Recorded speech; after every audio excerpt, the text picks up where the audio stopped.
My name is Caleb Morris. I was born in 1986 in Rockland, Maine.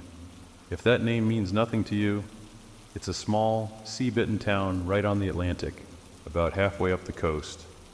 Lobster boats in the harbor, old gray shingles on the houses, and enough salt in the air to dry your tongue before you even say a word. It's the kind of place people drive through on their way to somewhere better, but some of us never leave. My dad, Clifford Morris, was a lighthouse keeper.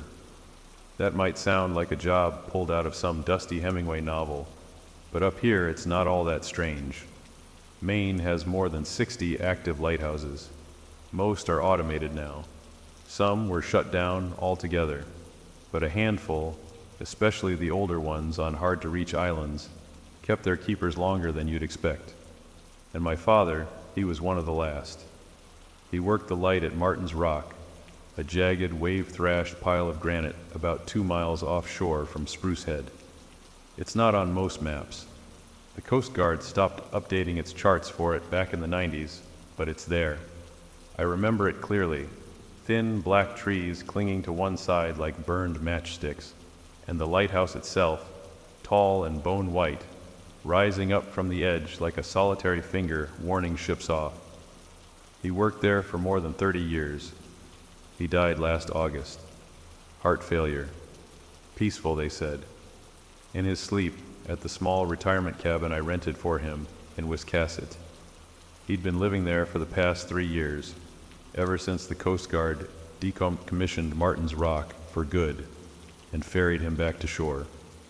He hated leaving the lighthouse, called it his real home, said the land made his legs feel heavy, but he adjusted, slowly, started writing poetry again. I'd visit on weekends, bring groceries, watch old films with him on a busted DVD player we found at a thrift store in Augusta. He seemed quieter those days, but not unhappy, just worn down by time. After he passed, I handled the usual, the funeral, the ashes, the box of medals and trinkets he left behind. But there was one thing I couldn't get out of my head, the logbook. Every lighthouse keeper was required to keep a daily log. Entries had to be neat, dated, and include weather observations, passing ships, maintenance issues, and anything else of note. My father took that seriously. He filled dozens of them over the decades. I know, because he used to show them to me when I was a kid. Even let me help write an entry once when I visited the island in '98.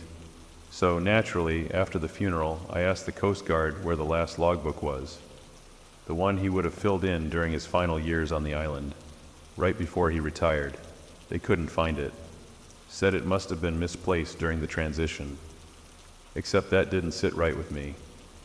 My dad never misplaced anything. He was the kind of man who organized his canned food alphabetically. So I drove up to the old Coast Guard station in Camden, spoke to a man named Officer Darrell Kessler. He was polite, sympathetic, but told me there was no final logbook logged in the archive. Last one we have is dated August 12th, 1984, he said, tapping an old manila file like it meant something. That couldn't be right. He didn't stop working in 1984. I was born 2 years after that. He was still active into the 2000s. I remember driving him to the ferry dock in 2012, helping him haul boxes of supplies. He was out there well into his 60s, so where were the logs? That night, I couldn't sleep. My wife thought I was just grieving, but it wasn't that. It felt wrong, like I was missing a piece of something important. My dad's life had been steady, simple, predictable, like the ticking of a metronome. The thought of a 30-year blank in the record unsettled me more than I could explain. Then, 2 weeks ago, I got a call. It was from a guy named Vincent Dobbins. Said he was part of a volunteer restoration group trying to document the old lighthouses for a historical preservation society. They'd gotten permission to visit Marten's Rock to photograph the grounds, and while they were clearing out debris from the lower storage level, they found something wedged under a set of rusted pipes. A sealed tin box with my dad's initials on it. He wanted to return it in person. We met that Saturday in the parking lot of a Dunkin' off Route 1. Vincent was in his 50s, friendly, chatty, beard like driftwood. He handed over the box, no ceremony, just a quiet smile and a "thought you should have this." I didn't open it until I got back home. Inside was a leather-bound logbook, thick, water-stained, but intact. I flipped it open.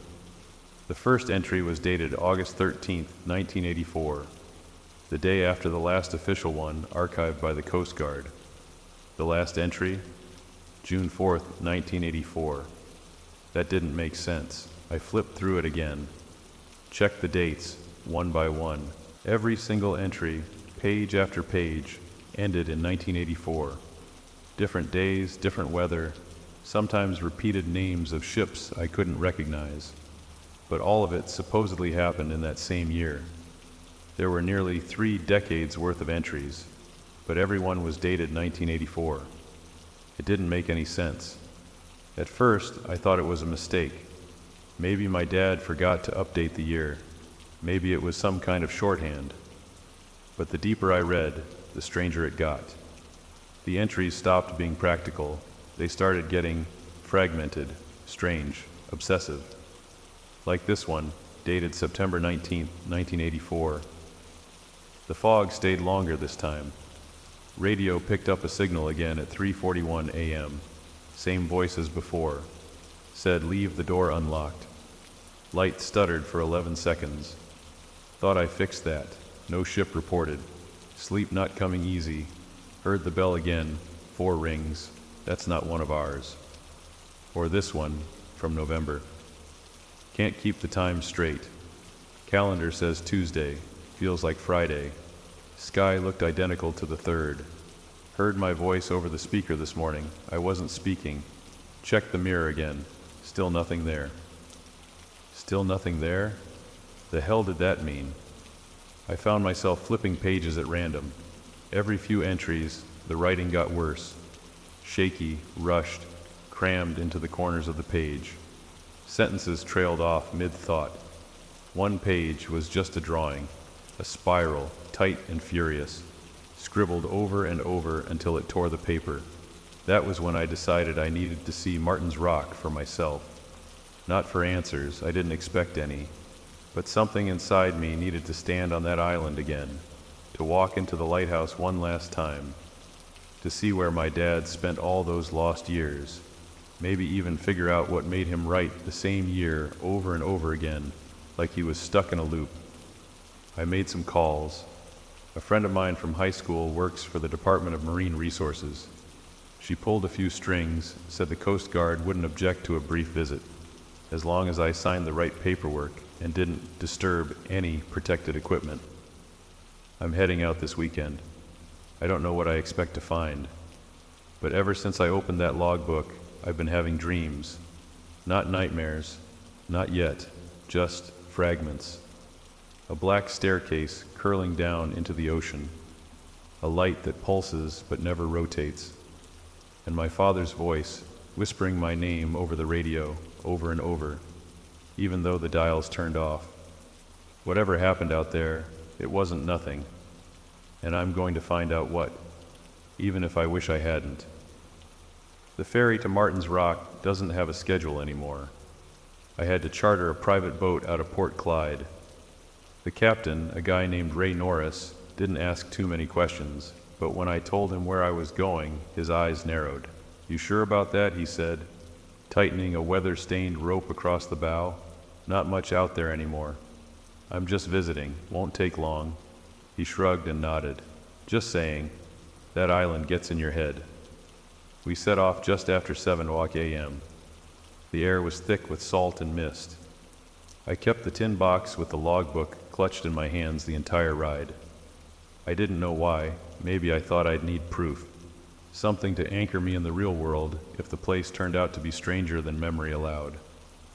Ray didn't speak much once we were on the water.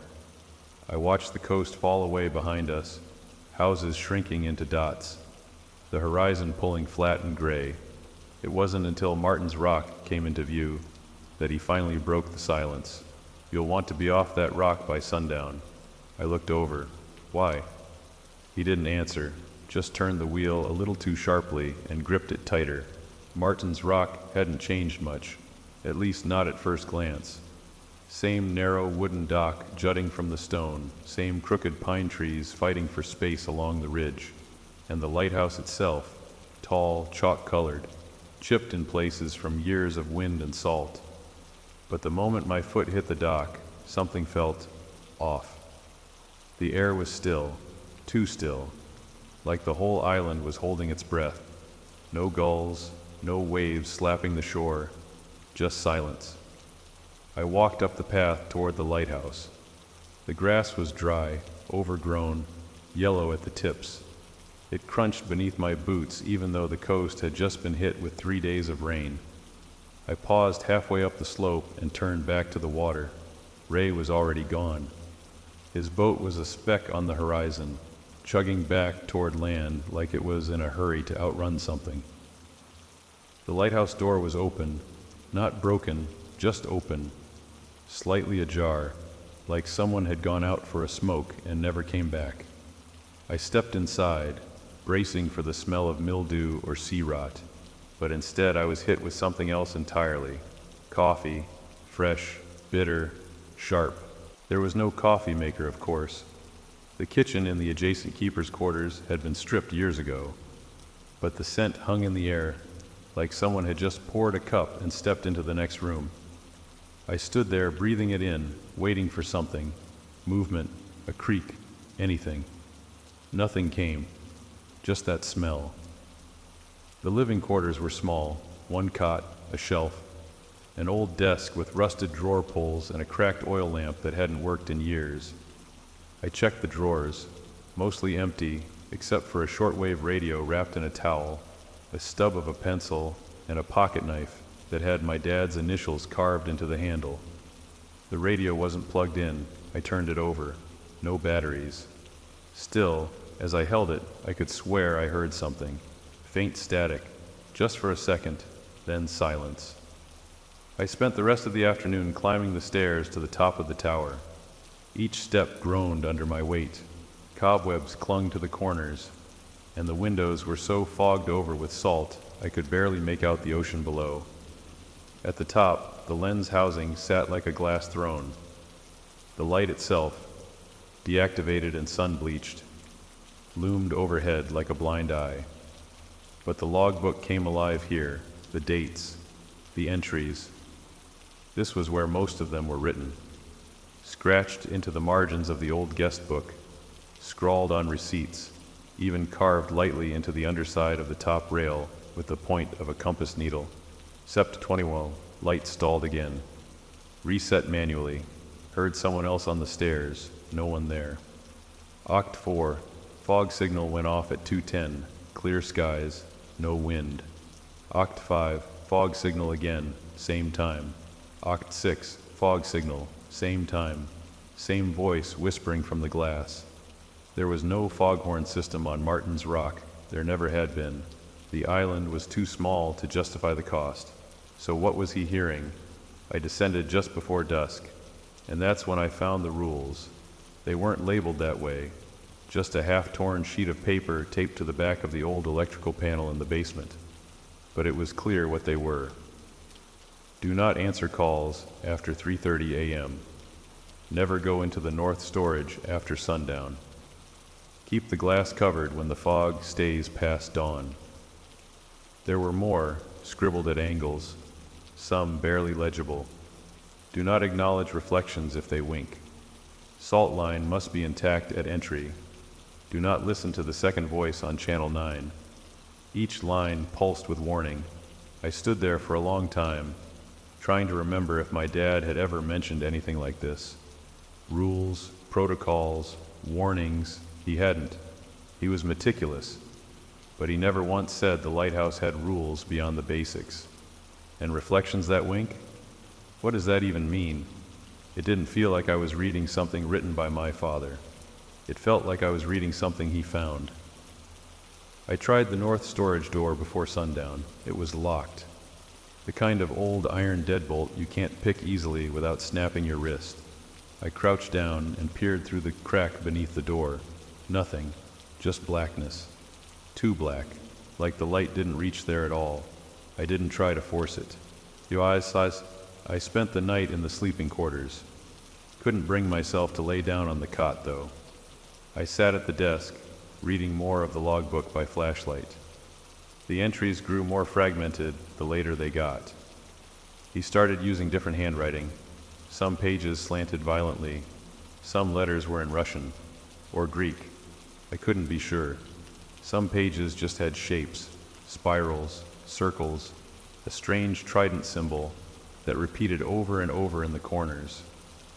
Around 2:30 a.m., I must have dozed off. I woke up to static. The radio, still unplugged, still with no batteries, but it was hissing softly on the desk, and underneath the static, a voice. Too quiet to make out at first, then slowly, like a rising tide. Caleb? It said my name, then silence. The next sound was a soft knock at the door to the quarters. 3 knocks, evenly spaced, not urgent, just patient. I didn't move, didn't breathe. The knocks didn't come again. But when I looked down at the logbook, a new line had been added at the bottom of the page. The ink was wet. He's here now. I didn't sleep after the knock. I just sat there, staring at the door to the quarters like it might creak open on its own. But it didn't. No more knocks, no more voices, just the quiet hiss of wind brushing past the lighthouse windows, like something was circling and couldn't find its way in. Eventually, the sky began to pale. Gray light spilled through the cracked window panes, and for a brief moment, the place felt normal again, like it had all been some elaborate, grief-stricken hallucination. But when I went to check the radio again, the frequency dial was set to channel 9. I hadn't touched it. I spun it away with a single turn and placed the radio inside the desk drawer, under the tin box, then shut it hard. The smell of coffee was back, fainter this time, and somehow colder, like it had been brewed hours ago and left on the counter. After a shaky breakfast, half a granola bar, and lukewarm water, I went back down into the basement. The paper with the rules was still there, fluttering slightly in the draft. I stared at it, memorizing the ones that stood out now with more weight. Do not answer calls after 3:30 a.m. Do not listen to the second voice on Channel 9. Never go into the North Storage after sundown. It was daylight now, technically. I figured that meant I had a window. The bolt on the North Storage door was stiff, rusted at the base. I had to use the butt of my flashlight to knock it loose, and when it finally gave, the door creaked open an inch and let out a breath of air, so cold and still it felt like opening a walk-in freezer. I pulled the door wide. Inside, everything was covered in white sheets. Furniture, old gear, a mirror wrapped in saran wrap and duct tape. A pile of broken lighthouse lenses rested in a corner like shattered glass eyes. Dust coated everything except for the center of the room. There, sitting on a stool beneath a bare, low-hanging bulb, was a new tape recorder. Modern, portable, still running. Its red light blinked slowly. A cassette was loaded inside, labeled in my dad's handwriting. Playback, August 13th, 1984. That date again. I picked it up carefully. The tape was warm. The machine shouldn't have been functional. It was unplugged, no batteries, but it felt alive. I pressed play. The first 5 seconds were quiet, then static, then his voice, my father's voice, but not how I remembered it, older, tired, and scared. This is Keeper Morris. Entry for August 13th, 1984, I think. I'm not sure anymore. A rustling, then he kept speaking. Fog rolled in around 2 o'clock. Heard the voice again. Channel 9. Said my name this time. I shut it off, but it kept talking. It's louder now. It knows I'm listening. I paused the tape. My hands were trembling. The silence in the room thickened. I looked at the rule list again and whispered it out loud before I could stop myself. Do not listen to the second voice on Channel 9. I rewound the tape 10 seconds and kept listening. North storage feels colder, not like weather, like something's waiting. I keep seeing my reflection blink when I'm not. It happens fast, like a glitch. I covered all the mirrors, but sometimes I still catch it. I think I'm being watched. The door at the base of the tower, it was open again. I locked it. I swear I locked it. But every night it's open, and I hear someone on the stairs, not walking, just standing, breathing. Click. That was it. The recorder clicked off, tape spent. I sat there a long time, trying to process it. The part about the reflection blinking hit something deep in me. A childhood memory, something I hadn't thought about in years. When I was 9, I visited the island for a weekend. Mom had finally agreed to let me stay overnight, just one night, on the condition that I stay inside after dark. That night, while brushing my teeth, I looked into the old fog-stained mirror above the sink, and I swear I saw my reflection blink twice, even though my eyes were open. I remember telling my dad. He laughed, said it was just bad lighting. "This place plays tricks on you," he said, but I never forgot it. As I stepped back from the recorder, I noticed something strange on the floor beneath the stool. Scrape marks, circular, like the stool had been spun in place, over and over, same direction, tight spirals. I looked up and realized the bulb above me wasn't flickering, it was pulsing. On, off, not random, a rhythm, a beat. 2 short flashes, 1 long, repeat. I recognized the pattern, Morse code. I pulled my phone and tapped it out. WTF. Very funny, Dad, except I was alone, and there was no power. I left the recorder and walked outside for air. It was close to noon, but the clouds had thickened, and the sky was that flat, pale shade that makes it hard to tell what time it is. The wind had picked up.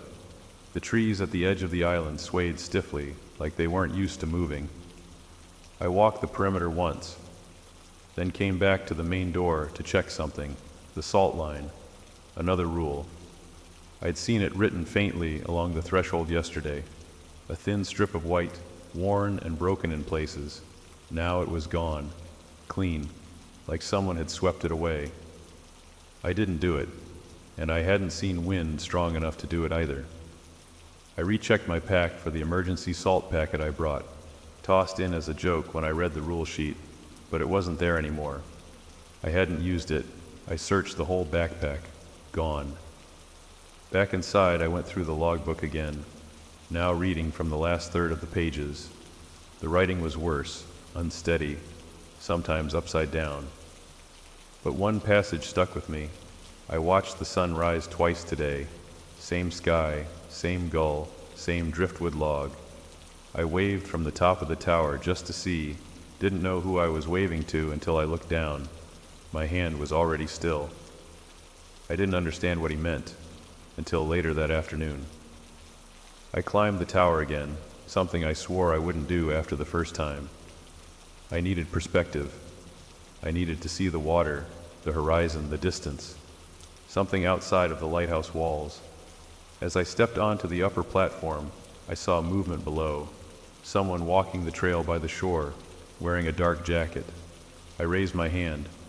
They waved back, but I was alone on the island. I sprinted down the stairs, boots slamming each step, heart punching through my ribs. Burst through the lighthouse door, ran the path, called out. No one. No prints, no wind, no one. But I knew what I saw, and something deep inside me whispered, maybe you weren't waving at someone else. Maybe I had just seen myself. I didn't go back upstairs that night. I stayed near the lighthouse entrance, slept lightly. No radio, no lights, just a flashlight and a chair tilted against the wall. I must have dozed off around 1 o'clock a.m. At 3:17, I woke to the sound of a call tone. Long, shrill, not from my phone. From the shortwave radio in the desk drawer, still unplugged, still without batteries. The drawer was open. The radio was on, and the voice was back. But this time it was different. There were 2 voices speaking at once. One soft, one angry, and they were arguing. Then they stopped, and the soft voice whispered, "You broke the rules." When I woke up, I was on the floor. Not the chair where I'd fallen asleep, not even the same room. I was on the basement steps, slumped over like I'd collapsed there mid-stride. My flashlight was still in my hand, batteries flickering low. The door to the north storage was closed again, bolted from the inside. There was no way I could have done that. My mouth was dry, my hands ached. I checked my watch, 9:13 a.m., though the sunlight streaming through the upper windows felt off, too bright, too warm for October. I stumbled upstairs and opened the front door, and froze. There were footprints in the grass, dozens of them, leading from the lighthouse down to the dock. Barefoot, small, too small to be mine. They curved and overlapped like someone had been pacing back and forth for hours. I followed them to the dock, expecting, hoping, to find washed-up seaweed or animal tracks. Instead, I found a key card. It was wedged under a loose board, faded white plastic with a Coast Guard seal and a worn-out name strip, M. Tierney. The photo was mostly intact, short-cropped hair, wire glasses, early 40s. I didn't recognize the name, but I recognized the format. This wasn't some tourist pass. This was internal clearance, high level. I pocketed it and headed back inside, more awake than I'd been in days. I spent the next hour digging through the upper tower, not reading, not reflecting, hunting. Something had shifted overnight. The lighthouse felt different, more reactive, like it had been waiting for me to cross some line. And now that I had, it wasn't pretending anymore. That's when I found the second logbook, tucked behind a loose board beneath the window seat on the second floor. This one wasn't written by my father. The handwriting was tight, careful, organized.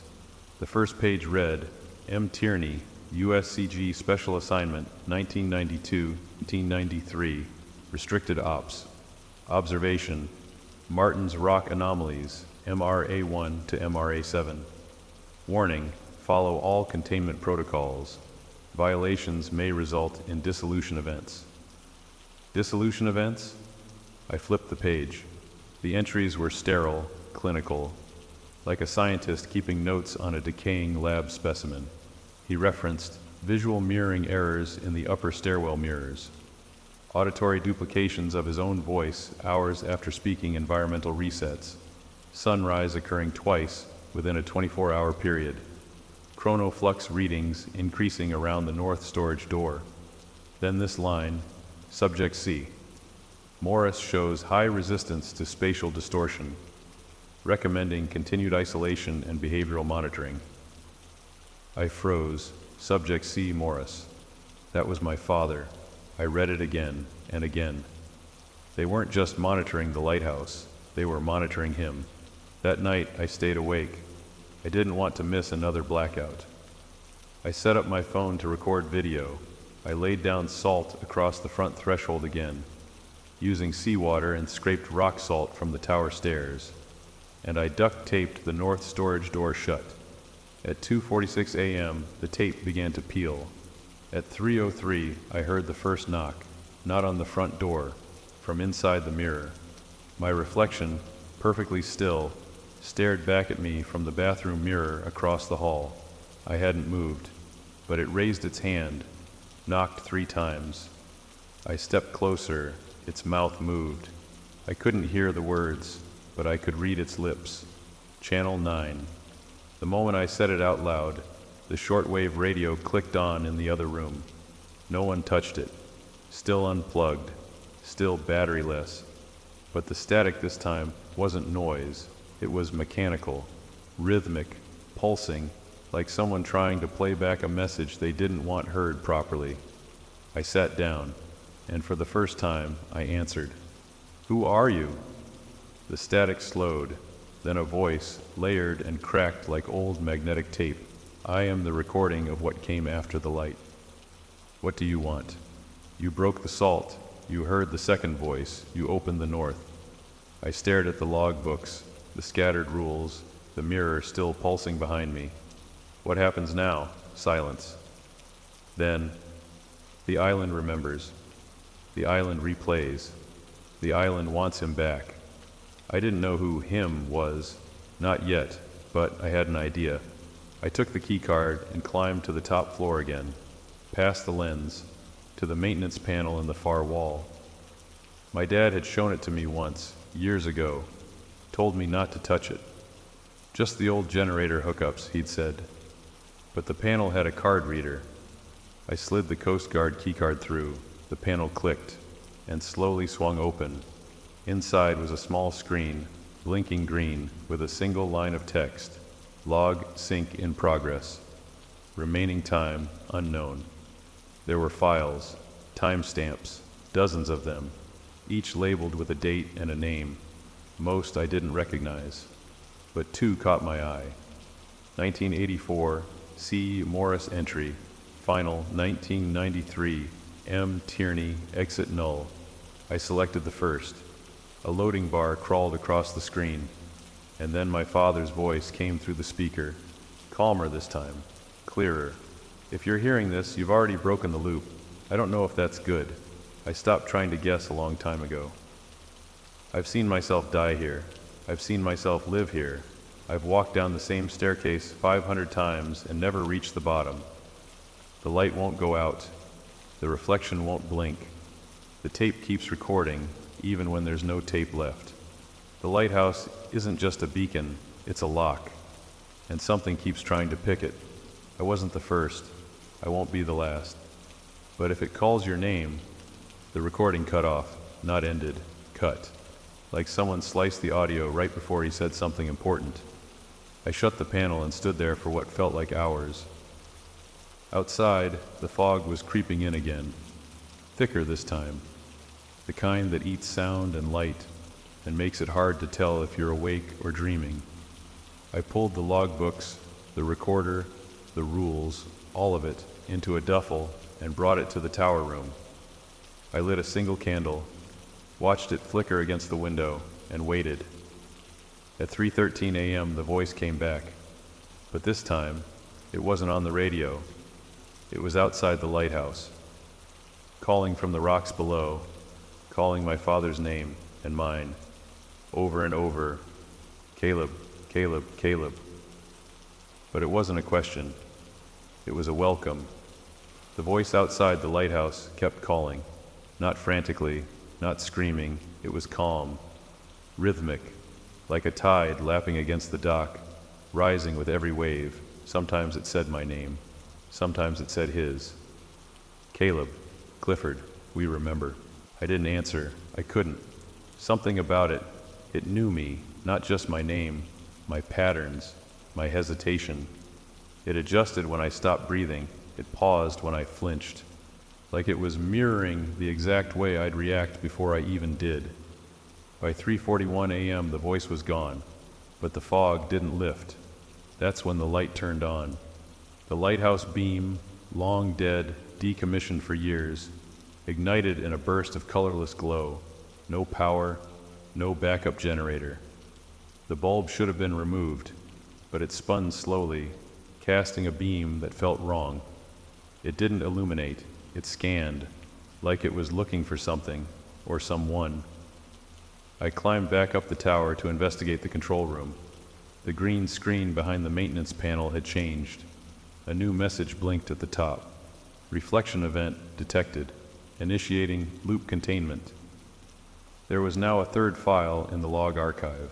No timestamp, no label, just one word. Replay. I didn't open it. Something in my gut said not yet. Instead, I went back to the lower level and retrieved my dad's final logbook again, the one with the 1984 dates. I flipped to the last page. At some point, I'd missed this entry. It was tucked into the back cover flap, like he didn't want it to be found unless you were looking hard. It said, "If you reach the mirror room, don't trust the first version of me you see. He speaks clearly, he smiles too much. and he always remembers your birthday.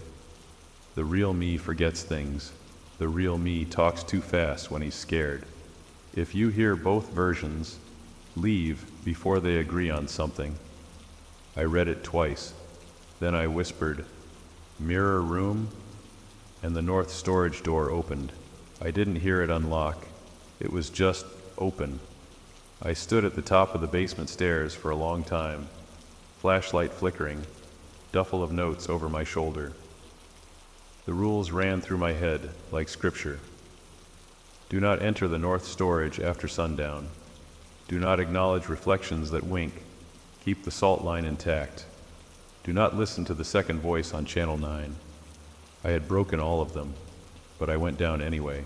The door to the north storage was wide this time. The cold was worse, and inside, it wasn't the same room anymore. No shelves, no broken lenses, no dusty furniture. The room had changed. It was circular, lit by a faint yellow glow coming from somewhere above. Mirrors lined the walls, perfect antique mirrors framed in polished brass. Some were cracked, some fogged, some moved when I didn't. I stepped forward. My reflection stepped with me, but the others didn't. Some hesitated, some lagged. One stayed perfectly still. That one wore my face, but its expression was too calm, too deliberate. It looked back at me and smiled, and mouthed something. "You should have stayed gone." I turned away. Every mirror reflected something different now, not just me. One showed the island covered in snow, another in flames, another underwater, seaweed drifting like smoke. But all of them shared a common thread. My father was in them, every single one, older, younger, smiling, crying, standing in the lighthouse window, kneeling in the basement, pacing the stairwell. There were hundreds of versions of him. Some didn't look fully human anymore, just silhouettes wearing his shape. And one of them was standing in the room with me. I turned slowly. He was there. My father. Exactly how I remembered him in 2009, the last time I visited the lighthouse with him. Blue coat, navy beanie, thermos in hand. "Caleb," he said softly. I froze. "How are you here?" He didn't answer, just smiled. Then he said my birthday. Right date, right year. Then he asked if I remembered the time he taught me to tie fishing knots on the dock when I was 10. I did. But the real memory? He had the flu that day, stayed in bed. It was my uncle who taught me. "You always remembered everything," I said. "I had to," he said, stepping closer. "It's the only way to stay real here." But I could see it now, just behind his eyes, the shimmer, the flicker, like a screen struggling to hold the image. I stepped back, and he stepped forward. The flashlight began to strobe, the mirrors pulsed, and all the other versions of my dad in the glass. They began to smile at once. Some waved, some whispered, and one stepped forward with his hand out like he was reaching for me through the glass. I ran. The lighthouse had changed again. Stairs were longer. The walls didn't line up. Every window showed the same scene, fog, no ocean, no sky, no light, just gray. I reached the control room just before the flashlight died. The screen was waiting, still blinking. "Replay, press enter." I don't know why I pressed it, but I did. The screen flashed black, then static, then footage, not of the island, of me, sitting in the sleeping quarters, writing in a notebook, whispering a set of numbers to myself. The footage had a timestamp, August 13th, 1984. It played for 55 seconds, then cut, then another one.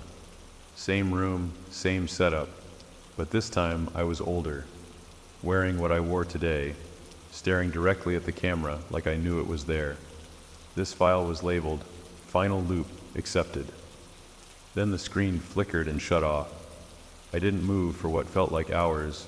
I just stared at the glass, watching my own reflection watch me back. And then it winked. I left the island just after dawn. Ray didn't say anything when I boarded, just handed me a thermos and nodded. I didn't ask how he knew I was ready. I didn't tell him what happened. The Coast Guard wouldn't answer my calls when I asked about Monsieur Tierney. No such person on record, they said. No logs, no assignments. The key card was misfiled, a clerical error. The Marten's rock facility, they claim, hasn't been staffed since 1983. They told me my father was removed from active duty that year, that he never returned to the island. They said he retired in 1984. But I remember visiting him in 2009.